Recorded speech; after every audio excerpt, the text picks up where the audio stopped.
everyone, Judicial Watch President Tom Fitton here with our weekly update on social media. Thanks for joining us this week. Another huge week for Judicial Watch. Our heavy lifting exposed the infamous affidavit behind the infamous Biden operation raid on the home of former President Trump.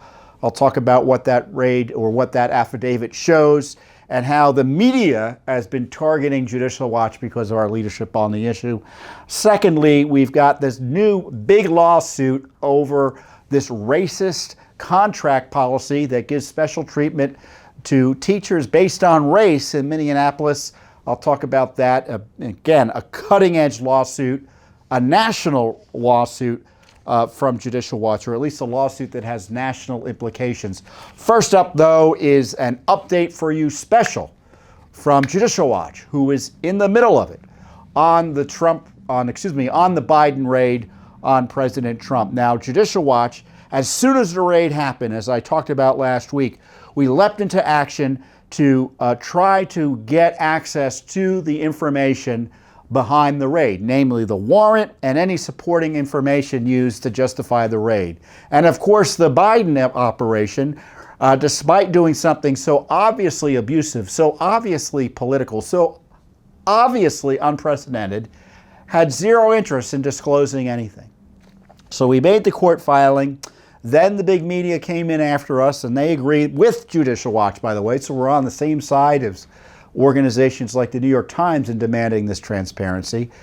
They also demanded that this material be unsealed. Unsealed means the court has granted a motion by the Justice Department to keep the records away from the public.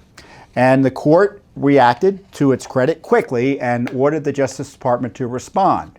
And within a few days, after stalling and hemming and hawing, and virtual silence practically from the Justice Department, Attorney General Garland caved and released the warrant, which of course wasn't enough. And you just can't have a little bit of transparency and not a more fulsome disclosure. And so we kept on fighting, and the court obviously already had an order demanding that the Justice Department respond, or giving the Justice Department an opportunity to respond to our request for disclosure. And the Justice Department came in and said, oh, it should all be redacted. And the court said, no, it shouldn't all be redacted. And long story short, he ordered in response to Judicial Watch's request, he ordered the Justice Department to file a partially redacted document. And it was released. It was just released just a few hours before I'm talking to you now. And the document, it's historic because never before has the president's home been raided. And it's very difficult typically to get affidavits like this out in any timely way, but Judicial Watch did it. And obviously the public has an intense interest that outweighs any alleged interest that the Justice Department was pretending to have in keeping this material completely secret. And now we know why they wanted to keep it secret. Because yes, we were right. There was no good faith basis to raid the president's home. Yes, we were right. They were using the pretext wrongly of the Presidential Records Act and suggesting that the president had classified records on his premises when in fact they were all unclassified to raid his home. This is weak tea. This affidavit shows that the raid on Trump's home was a raid about nothing. Indeed, the documents show that the Presidential Records Act was the genesis of this raid. When you look at the Presidential Records Act, as I went through carefully with you previously, there is no enforcement mechanism. It's the discretion of the president to decide what's presidential versus what's personal. And by presidential, that means records that are classified. So any record he sees at the White House potentially is classified, and the Presidential Records Act gives him the ability to take that with him and presumptively declassify them automatically as a result. And no one can second guess him in that regard. That's what a court found in a case that Judicial Watch had pursued against Bill Clinton, because we had pursued initially the Justice Department's new legal theory that, hey, Bill Clinton had records after he left the Oval Office. And it looks like they might be presidential records. It looks like they might even be classified presidential records. And the Justice Department came back to us and said, no, you have no right to get these records. And the court agreed. And yet they changed their minds when it came to targeting Trump. And it was obviously pretextual. And everyone who's looked at this affidavit will see, and I encourage you to read it. It's heavily redacted, but there's a lot more here than you might have thought would have been unredacted. So there's some substantial material here. And they're pretending that the records the president he didn't have a right to have. The Presidential Records Act. And they cite someone saw boxes at Mar-a-Lago, as if that's a basis to raid a president's home. And because he voluntarily turned back records that the archives had alleged were presidential records, and I don't think he had to do that, or frankly, the archives was right in that regard. And the archives went through the boxes and said, well, some of these records are marked classified. Well, that doesn't matter because they were his. And he had the right to declassify them. And in fact, he did because he had them at his home. That was the theory of law that the Justice Department said if the president had these records after he left, presumptively they're personal, meaning presumptively they're declassified. And yet they went and they got the judge to approve this warrant. And what's interesting in the affidavit, they acknowledge that there was a dispute. Kash Patel talked about how the records were declassified. There's a lawyer at the end, there's a letter at the end of the document that is written by the president's lawyer asserting his constitutional prerogatives in having these records. So I don't understand why the court, when looking at this material, they see the Justice Department is alleging these records are classified. He sees the president is alleging these records are mine. They are declassified and I have a right to have them. Why it is he would have just said, you know what, there's a dispute here that I'm not going to allow you to raid a president's home until this dispute is resolved in a more clear way. I'm not in a position to judge constitutionally which records are whose, whether they're government records and classified or what President Trump is saying that they're declassified and he has rights under the Presidential Records Act. So I don't think the judge should have signed on to it, but certainly that the Justice Department did a complete 180 and changed their legal position and changed the rules midstream to go after Trump is a wild abuse of power, as I've said. And so I just want to clarify here, though. It is Judicial Watch that got access to this affidavit. And it wasn't disclosed voluntarily by the Justice Department. We had to go to court to force it out. And this is a major victory for transparency. And I encourage you, now that we have the information, to go and review it.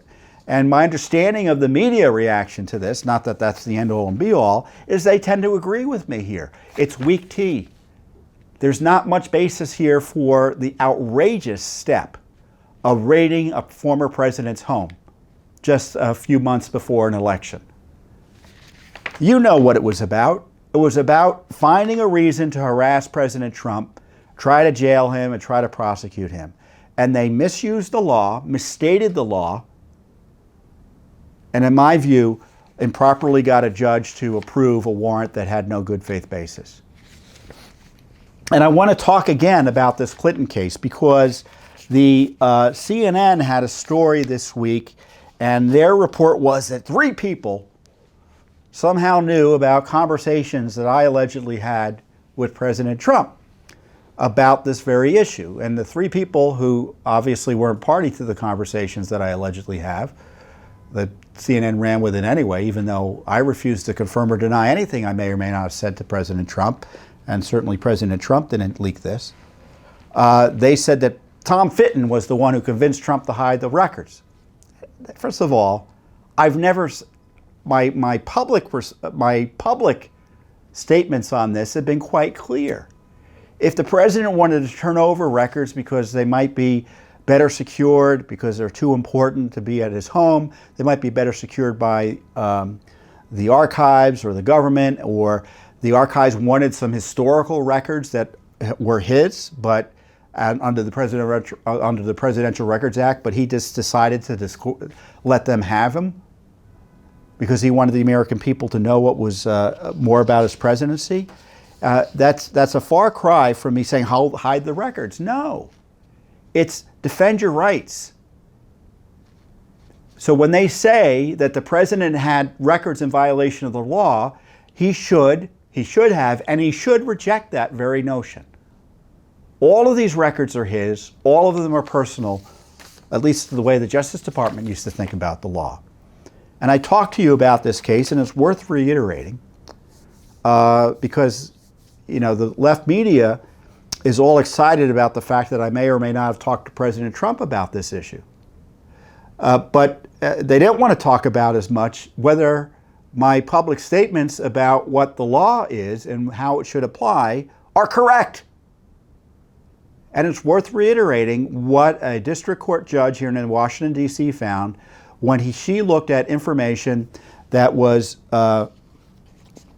kept by Bill Clinton, tapes of conversations he had with foreign leaders and doing other government business. And we had seen initially, hey, they're presidential records, as I've said. And the court came back and said, no, you can't force the archives to do anything about this. And she explained what the law was. And the law is, according to her, and this is Judge Amy Berman Jackson, who's one of the more liberal judges here in the District Court of the District of Columbia. And she did this at the request, by the way, of the archives, that now's done a completely, now's pretending this decision doesn't exist. I want you to listen to this and you think, and ask yourself if you think her analysis would allow this raid to have taken place. Quote from the judge: under the statutory scheme established by the Presidential Records Act, the decision to segregate personal materials from presidential records is made by the president during the president's term and in his sole discretion. So NARA, the National Archives, could not make a classification decision different from that of the president. Again, since the president is completely entrusted with the management and even the disposal of presidential records, you hear that? Disposal. During his time in office, it would be difficult for this court to conclude that Congress intended that he would have less authority to do what he pleases with what he considers to be his personal records. Again, the Presidential Records Act contains no provision obligating or even permitting the archives to assume control over records that the president categorized and filed separately as personal records. At the conclusion of the president's term, the archivist only assumes responsibility for the presidential records, meaning the ones that they know have been sent over to them as presidential records. Plaintiff, Judicial Watch, contends that its factual allegations about the nature and substance of the audio tapes at issue clearly establishes them to be presidential records, regardless of how they were treated by President Clinton. The court is not so sure. But even if the court were inclined to agree with our reassessment of President Clinton's decision, it would not alter the conclusion that the injury cannot be redressed. And this is the kicker. The Presidential Records Act does not confer any mandatory or even discretionary authority on the archivist to classify records. Under this statute, the responsibility is left solely to the president. While the plaintiff casts this lawsuit as a challenge to a decision made by the National Archives, the Presidential Records Act makes it clear that this is not a decision the archivist can make. And in this particular case, it is not a decision the archivist did make because President Clinton's term ended in 2000 and the tapes were not provided to the archives at this time. So there you have it. A court decision that quite persuasively, we lost. We lost this, so we know what the law is. You know, we generally know what the law is because we're in litigation, but we really know what the law is when we lose a lawsuit because you never like to lose. And we lost this one. And here you have a district court judge interpreting an appellate court decision that was the guiding decision for the government's handling of presidential records and saying, no way the archives can come in and get these records. No way. There's no enforcement mechanism. And yet they went ahead and pretended there was. And they concocted and told a judge, in my view, misled a judge, that he had the authority under law to authorize a warrant to get presidential records.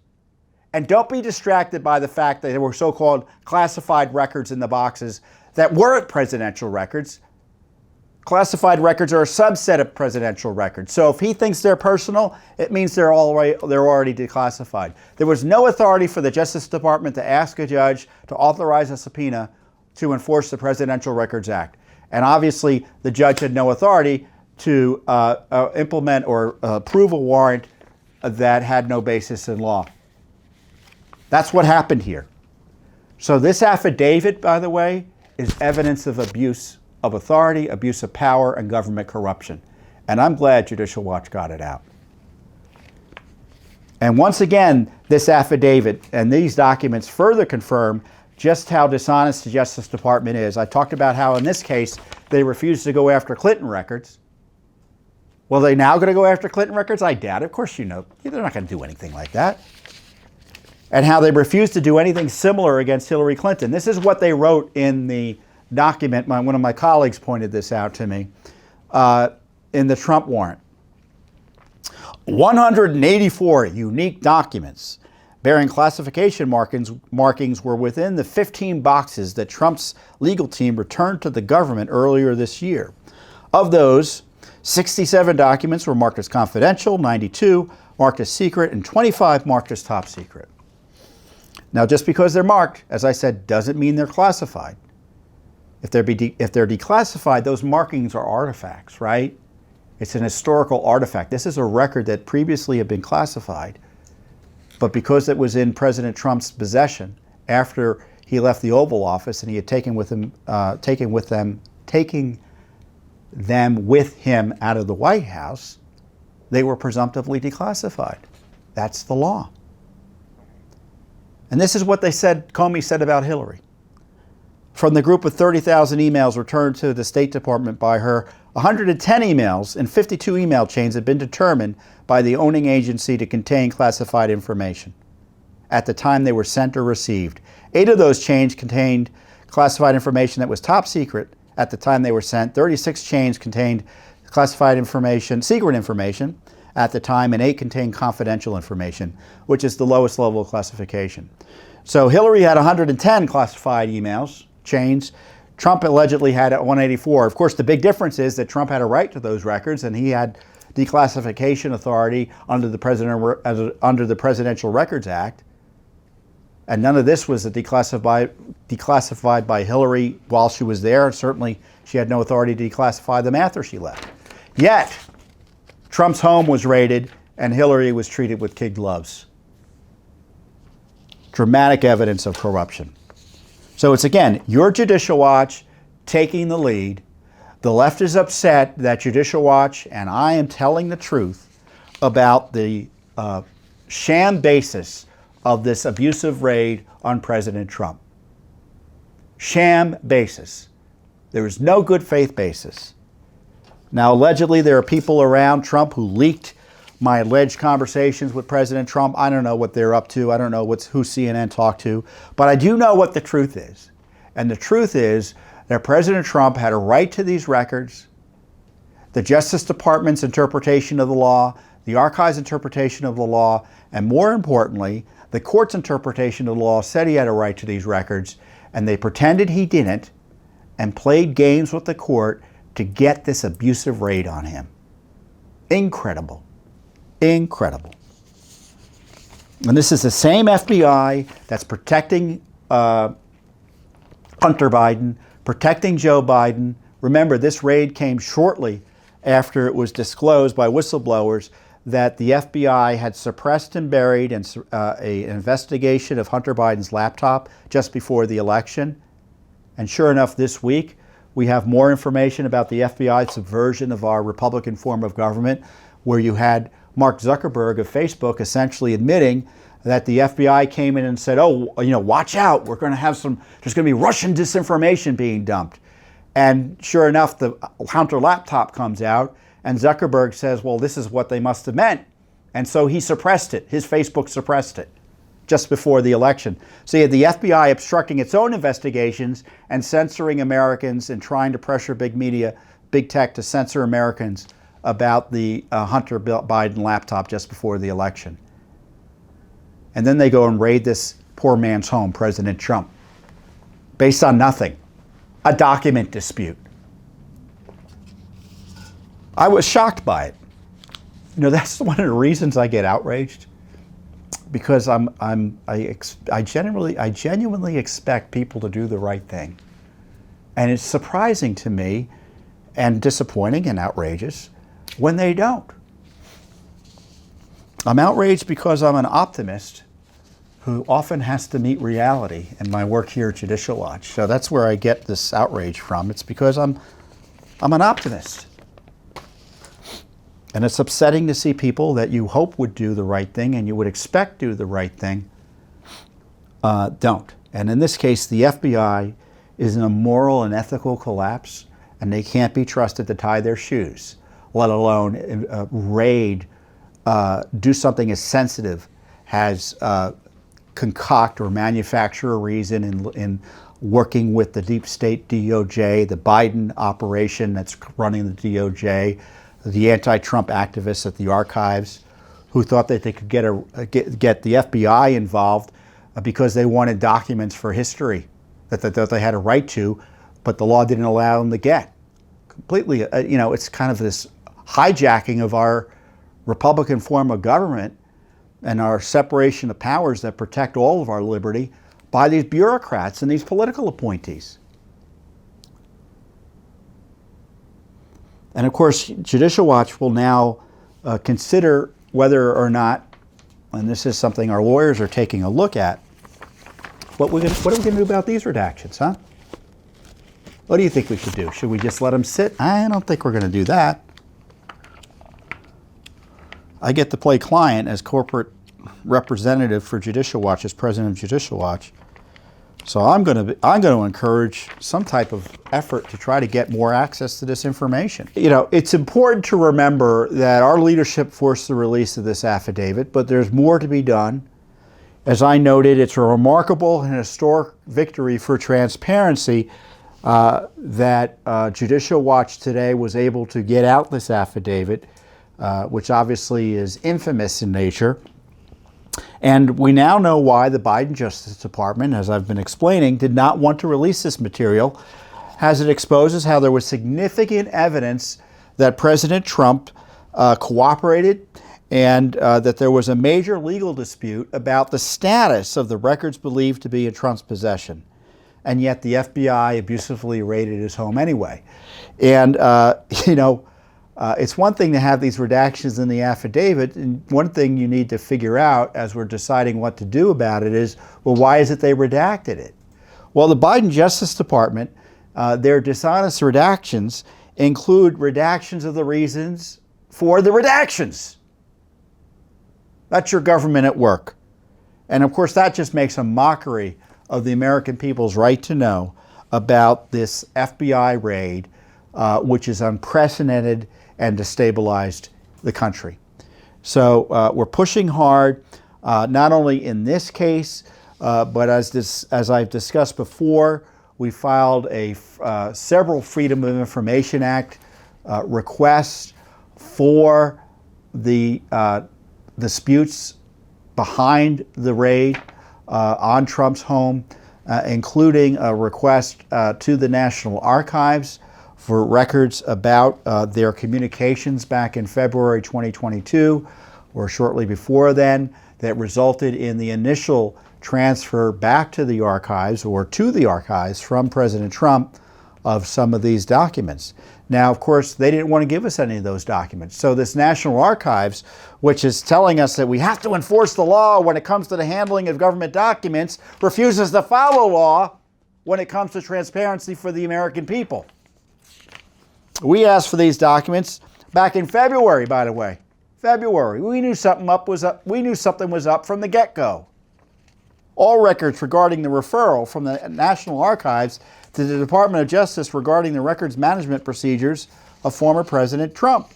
This requests all related records of any communication between any official or employee of the archives and any official or employee of the Justice Department or any other branch, department, agency, or office of the federal government. That includes the White House there. All records regarding the retrieval of records from President Trump or any individual or entity acting on his behalf by the National Archives and Records Administration. This request includes related records of communications between any official or employee of NARA and the President Trump or any individual or entity acting on his behalf. We want the full truth.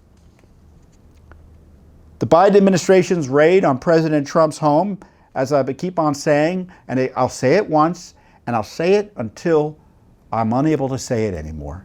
It's outrageous, reckless, and an unprecedented abuse of power.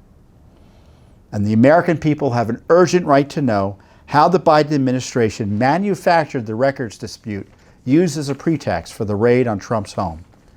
And the Biden administration's unlawful secrecy on its political raid of Trump's home speaks volumes. So if you think everything's on the up and up, why are you hiding records from us? Why do you want to redact everything? Why are you pretending that there are essentially state secrets at issue when in fact you know there aren't? You think you should be able to raid the president's home without fully disclosing a basis for it? Of course not. The American people have a right to judge how the federal judicial system is operating and how the Justice Department that's entrusted, I don't think it should be trusted, but it is entrusted under law with enforcing the law. I don't know about you, but I don't trust this Biden administration, and I don't trust any Justice Department, frankly, under any administration these days, given the corruption that we've seen, or the FBI, to fairly administer justice. So that's why we have a new FOIA lawsuit in addition to our historic transparency legal battle in Florida for the Trump raid material. And we'll see what they're hiding.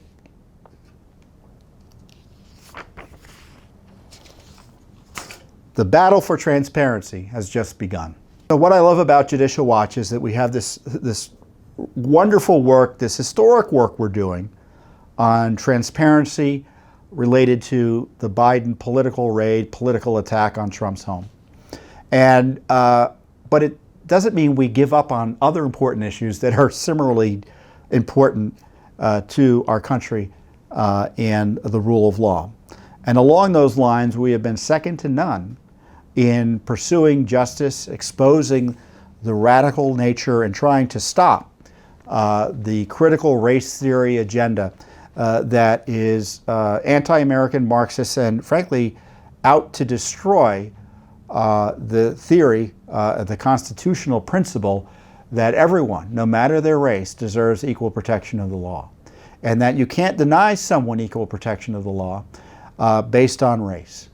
And the left used to pretend that they believed in this, right? They were the civil rights left, right? And it was the awful conservatives who were all terribly racist, when in fact it turns out the truth is something different. Conservatives and everyday Americans, people who can call themselves conservative or people who don't even think about politics the way someone like me does, they inherently understand that the government should treat people equally, no matter their race. The left rejects that. Example, Judicial Watch files taxpayer lawsuit over racially discriminatory Minneapolis school contract, teacher's contract. We announced that we filed a lawsuit on behalf of a taxpayer against the teachers over a teacher's contract provision that provides discriminatory job protections to certain racial minorities. We filed it against the superintendent of the schools out there, the school district generally, the Minneapolis Public Schools, and the Board of Education for the state. And we say, we allege, under this taxpayer lawsuit, that it violates the Minnesota Constitution's equal protection guarantee, which essentially is the same, legally speaking, as our Constitution's 14th Amendment, which also provides equal protections under the law. The controversial contract was agreed to in March 2022 to end a 14-day teacher strike. So this is something that was part, the teachers union, which evidently is far to the left because they promote this, wanted. The Federation of Teachers in the state ratified the contract shortly after the agreement was reached, and the Board of Education ratified it in May of this year. So here you have the union ratifying a contract that specifically endorses and allows for race discrimination against union members based on their race. And then you have it ratified by government. And we sued to vindicate the rule of law here and stop it. This is the text of the lawsuit in part. Among other things, the contract provides preferences, protection, and privileges for teachers of certain races and ethnicities under a section entitled Article 15, Protections for Educators of Color. There is no similar provision covering educators who are not of color. Under the contract, teachers of color are exempt from the school district's seniority-based layoffs and reassignments, which means when layoffs or reassignments occur, the next senior teacher who is not of color would be laid off or reassigned. In addition, the contract mandates that defendants reinstate teachers of color over more senior teachers who are not of color. Upon information and belief, prior to the contract, teachers were laid off or reassigned in order of seniority, with the least senior teachers laid off or reassigned first without regard to race or ethnicity. Similarly, teachers were reinstated in order of seniority, with the more senior teachers reinstated first without regard to race or ethnicity. Article 15's preferences, this is the discrimination article, protections and privileges for certain public school teachers on the basis of race and ethnicity violates Minnesota's Equal Protection Guarantee, which states that no member of this state shall be disenfranchised or deprived of any of the rights or privileges secured to any citizen thereof, unless by the law of the land or the judgment of his peers. The Equal Protection Guarantee is analyzed under the same principles and mandate as the Equal Protection Clause of the U.S. Constitution. So what we're doing is that we're asking on behalf of our taxpayer client, so Minnesota has this,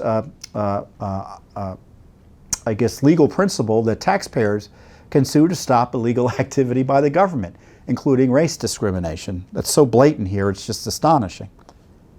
So we're entering a judgment that will declare that all the actions taken to implement the racial and ethnic preference provisions of the Article 15 of the contract be illegal.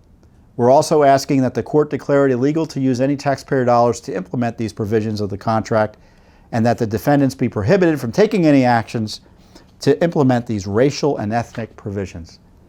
You know, and as I say, it's incredible that in this day and age, we have to sue a school system over its blatant disregard for the rule of law and its blatant racial discrimination in employing teachers. I mean, they think they should be able to engage in naked race discrimination in removing teachers because of layoffs or hiring them back. I mean, what's going on here? And of course, the left was highlighting this contract as a national model. So this is why this lawsuit is also important. The courts can't move soon enough to shut down this extreme leftist attack on the bedrock constitutional principle that no one can be denied equal treatment under law on account of race. Judicial Watch has become America's #1 civil rights organization in terms of vindicating and protecting the rule of law that prohibits racial discrimination. And who are the worst offenders? Who are the worst threats to the rule of law protecting you and yours from race discrimination? Everyone from race discrimination? The left. We had a case in Asheville, North Carolina. There was the city there had set up a school program or school scholarship program funded with tax dollars that only allowed minorities to apply. Outrageously racially discriminatory. We sued. The city said, okay, you're right, we're turning it off. California, you had mandates based on race, based on sexual identity, ethnicity, quota mandates based on gender for corporate boards of directors. We sued, 2 lawsuits. We won both. Completely discriminatory requirements. I mean, the left is engaged in a full national assault on the rule of law as it relates to equal protections under our Constitution and the relevant state versions of those protections. This is dangerous. They want to divide the country by race and specifically provide certain benefits to certain members, certain races, and no benefits to others, or punish other races. It's crazy. And I say crazy, it's malicious, because they know what they're doing. In the case of Asian Americans, who in some circumstances are treated as minorities, and other circumstances are treated as targets by the left to be discriminated against in school admissions, whether they be in Harvard or in, as I was talking about a few weeks ago, a big high school, leading high school, the leading high school in the country, just outside of Washington, D.C. The left looked at the makeup of the high school, said there were too many Asians in it, and they changed the rules to ensure they get discriminated against. The radical left, and of course this is all critical race theory, by the way, because they think the current non-discrimination system that's in place under the Constitution, that's in place under the Civil Rights Act, and it's, the various similar civil rights laws, they're all a tool of white supremacy to to oppress minorities. They don't believe in laws against racial discrimination, and they want to blow it up and make government the divider of races. It's revolutionary, it's Marxist, it's anti-American, and Judicial Watch is doing its darndest to stop it. And that's why we've got this important lawsuit in Minnesota on behalf of taxpayers to vindicate the rule of law, because if this contract gets through and is allowed to proceed and is upheld, we're going to have all sorts of contracts throughout the country that provide special favors to people based on race. What a terrible thing that would be for the country and the rule of law and the American way. And another major issue is the assault on America under the guise of COVID restrictions by local. Everyone's been talking about how Dr. Fauci is resigning, I think in large measure thanks to Judicial Watch's litigation and disclosures detailing his dishonesty about the Wuhan lab, his funding of the Wuhan lab's gain-of-function research, the mendacity related to that by him and his colleagues and the agencies generally he was responsible for, and plus lawsuits about his finances and other things he was up to at NIH. It's no surprise to me he's retiring. But Fauci, I know, is blamed by many for a lot of these shutdowns, and he deserves significant blame. But in the end, legally, it was the local governments, state governments, that were responsible for the shutdowns that have done so much damage. As I call them, a public health experiment without precedent in world history, let alone American history. And of course, all these schools faced restrictions and COVID restrictions and such. And parents got fed up and they wanted to know what was going on. They wanted their kids back in school. It was the worst of all worlds. You had the internet schooling and being at home and deprived of effective education. It was a disaster for children, the shutdown of schools, and parents saw it firsthand and grew increasingly concerned as it just went on and on and on, despite the lack of science supporting the massive shutdowns of schools. So I could go on and on about why the COVID lockdowns and all these COVID policies were just kind of just made up as they went along. They came up with the science after the fact. But parents got active. And one of the ways they got active, they saw that their kids were being taught, and they wanted to know details about the critical race theory and the transgender extremist agenda and other activities that the schools were teaching without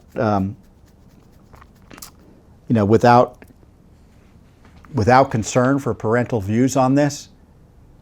So you saw this new political activism at the school board level. And tied into that was the concern about the shutdown of schools of COVID. And the left got very angry, and these school boards and local government officials got very angry when all these parents frankly saw what Judicial Watch was able to do through FOIA, and they said, we'll use FOIA to figure out what our schools are up to. And then, of course, the left got angry. Oh, you're weaponizing FOIA. You're weaponizing your First Amendment rights to petition your government. That's the way the left considers. That's how much disdain they have for your rights as a citizen.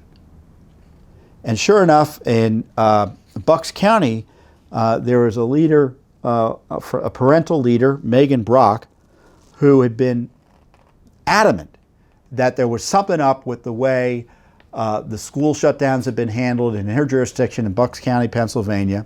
And so she was requesting documents. Tell me what was going on here under law. And you know what Bucks County did? They sued her. They sued her for asking questions. She sought these records under FOIA. Her FOIA request was allowed to go forward. And so Bucks County sued this parent for asking the questions in court. And Judicial Watch is proud to announce that we are providing her legal representation. She's being sued by Bucks County, Pennsylvania, to prevent the release of documents she requested under the Commonwealth's right to know law that are related to COVID restrictions and the reopening of the county's schools. Bucks County filed multiple lawsuits against Brock to prevent the release of documents after the Pennsylvania Office of Open Records found in Brock's favor and ordered Bucks County to search for and release the documents in two right-to-know requests she had pursued. She had sent a February request back in 2022, back in February of this year, asking for all electronic correspondence by the Director of Policy and Communications at Bucks County with the board vice chair and the board chair and the former director of the Commissioner's Office of Public Information and the chief clerk and the health department director, basically the leadership of Bucks County, about the school guidance related to COVID. And then she sent another request on this school guidance. So she wanted details about the complete school guidance document. And for daring to ask those questions, she was sued. So last month, we filed an answer to Bucks County's lawsuits against Brock. So we're honored to represent her. And, our client, Megan Brock, and other parents won't be intimidated by Bucks County government's abuse of the lawsuit process in order to thwart basic information requests. And as I say in the release, our client, Megan Brock, and other parents won't be intimidated by Bucks County government's abusive lawsuits designed to thwart basic information requests about what they're up to. And we're honored to represent a concerned parent being punished through lawfare for daring to demand accountability from her local government. Now, National Review had a story on what Megan Brock was up to. She and another parent, Jamie Walker, led the fight to reopen the county schools during the pandemic. And then they didn't want the schools to be closed again. And they wanted, once the schools to be open, to actually be teaching in a normal fashion as opposed to having all these crazy COVID rules that, in my view, were vindictive and abusive. So they suspected, and this is kind of the basis, it looks like, for some of the FOIA requests, that county officials and two Democratic commissioners had a hand in updating the county's guidance on COVID and the schools and possibly overruling their own health director, a strong advocate for in-person learning. So there was like what was going on? Was one government official saying, we got to open these schools, and were the leftists in the government saying, no, you got to keep them closed? They believe Pennsylvania Governor Tom Wolf's administration also coerced the county into adopting its more restrictive COVID policies and its one-size-fits-all approach to school reopening. So this is just great, because this mom, this activist, this citizen is doing the right thing. This is what we want all citizens to do, isn't it? And I'm not saying all citizens have to do it, but the idea that a citizen that uses the law to figure out what their local government is up to gets punished with a lawsuit is just outrageous. And if there's anything we can do to help someone like that, and we've got the capacity and all things come together, we're going to help. And we're honored to help Megan Brock here. And I hope it affirms anyone else who's listening that they have a right to know about what their government's up to at the local, state, and federal levels. And all of these FOIA laws, all these transparency laws I'm talking about, you can use personally to try to figure out what the government's up to. Now, the downside is, in the case of her, she got sued. The government can come in and sue a requester in order to protect themselves from having to release documents. But generally speaking, you can ask for documents and you can get them sometimes, especially at the local level. So I encourage you to research your local FOIA laws. Go to the agency you're interested in, see what their right to know procedures and policies are, and follow them and ask questions about things that you're interested in. You have a right to do that, and we encourage you to do that. Because you can bet the politicians aren't going to do much in the way of oversight. You can bet the media isn't going to do much in the way of oversight. It's up to you to be vigilant. So with that, you can see that Judicial Watch is just phenomenal. I love Judicial Watch. I love Judicial Watch not because I'm its president. It's because I know as a patriot we're doing essential work for our nation. Whether it be taking the lead and being the target of attack for taking the lead and exposing the outrageous Biden abuse of President Trump with this illegal raid, taking on the radical left agenda in Minnesota that has come up with this outrageous public school teachers contract that treats teachers according to race, and their jobs are on the line based on their race as opposed to, non-race-based issues. And then, of course, we're representing this mom up in Pennsylvania who's being sued for daring to ask questions why her schools are being shut down over this COVID mania. And I dare say it, there's no one else doing that type of work. As I said, we're the leading group when it comes to government, combating government corruption, exposing what the government's up to, defending the rule of law, and defending civil rights properly understood. We're the #1 government watchdog in the country by far. And we're only able to do this work with your support, and I encourage you to support our work. Read the information I'm telling you to find out about. It's all on our website at judicialwatch.org, but also support our work directly with your most generous contribution. And with that, I bid you adieu, and I'll see you here next week on the Judicial Watch Weekly Update. Thanks for watching. Don't forget to hit that subscribe button and like our video down below.